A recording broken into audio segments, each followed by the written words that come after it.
Bonjour et bienvenue sur la pensée du jour. Donato Anzalone ici pour vous servir ce matin. Nous allons voir ensemble dans Luc au chapitre 11, les versets 1-4. Nous avons là la prière du Notre Père. Elle est très connue, mais j'aimerais bien qu'on la voie d'une manière un petit peu différente. Lisez avec moi.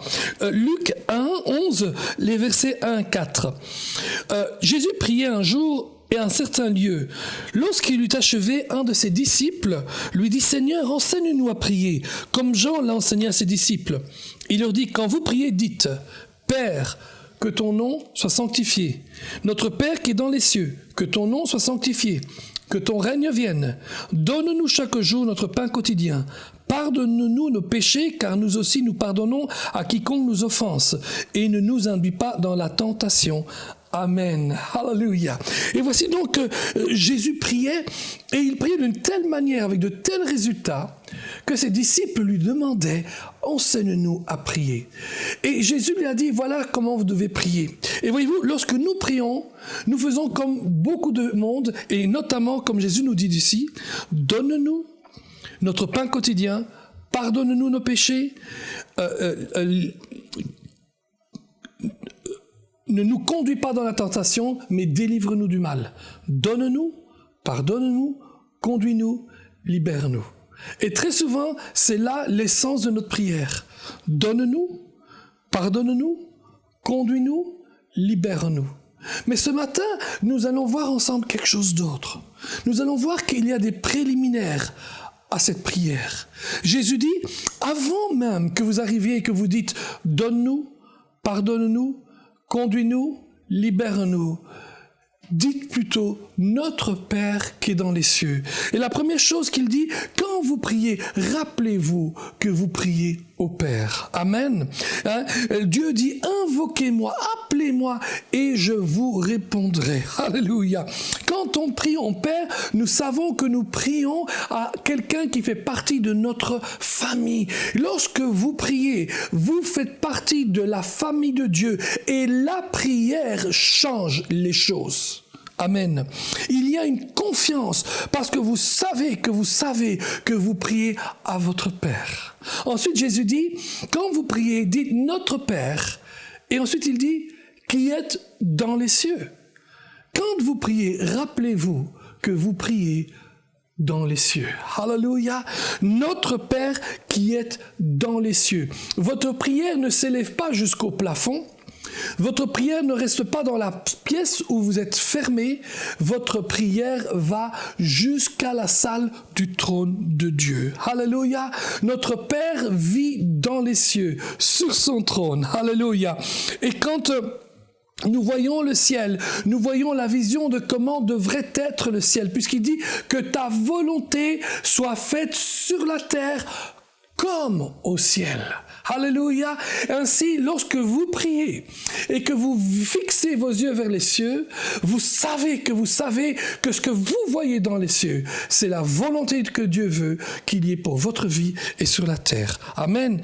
Voyez-vous, dans les cieux, c'est là où se trouve peut-être votre tante, c'est là où se trouve mon papa, c'est là où se trouve mon pasteur. Alléluia. Dans les cieux, il y a la plénitude de la vie. Amen. Quand vous priez, rappelez-vous que vous priez vers les cieux. Ensuite, il dit que ton nom soit sanctifié. Quand vous priez, rappelez-vous que vous priez au nom du Père, au nom de Jésus. La Bible dit qu'il n'y a aucun nom par lequel nous pouvons être sauvés si ce n'est que le nom de Jésus. Amen. Mes amis, Dieu a donné à Jésus un nom qui est au-dessus de tout autre nom. Amen.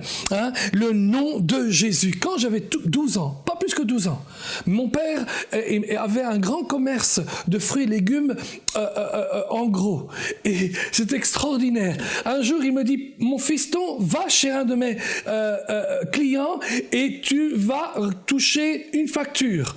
Et je suis arrivé là. J'étais tout petit, je n'avais que 12 ans. Et voilà que le client en question est en train de parler et dès qu'il me voit, il arrête sa conversation, il dit « Attention, c'est un petit garçon, mais le nom qu'il porte est grand, je dois lui payer la facture. » Et ça fait un petit peu penser la même chose avec notre Dieu, mes amis. Le nom de notre Dieu est grand et nous portons ce nom. Amen. Et finalement, il dit que ton règne vienne.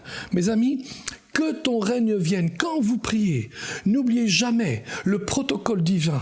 Vous priez au Père, vous priez aux cieux, vous priez au nom du Père, mais vous priez aussi pour que le règne de Dieu vienne. La Bible dit, cherchez d'abord le royaume de Dieu et sa justice, et toutes choses vous seront données en plus.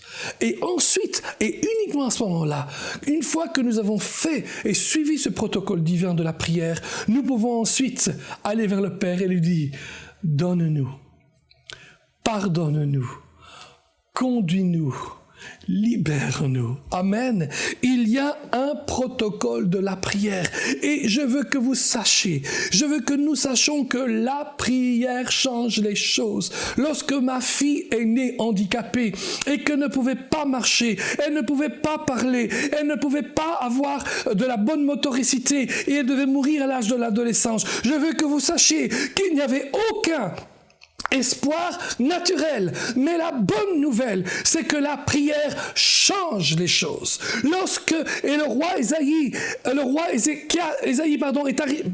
Le prophète Ézéchias est allé vers le roi Isaïe et il a dit, prépare ta maison, mets-la en ordre parce que tu vas mourir. Mais Ézéchias a prié, il a imploré l'Éternel et l'Éternel lui a donné 15 années de plus à vivre.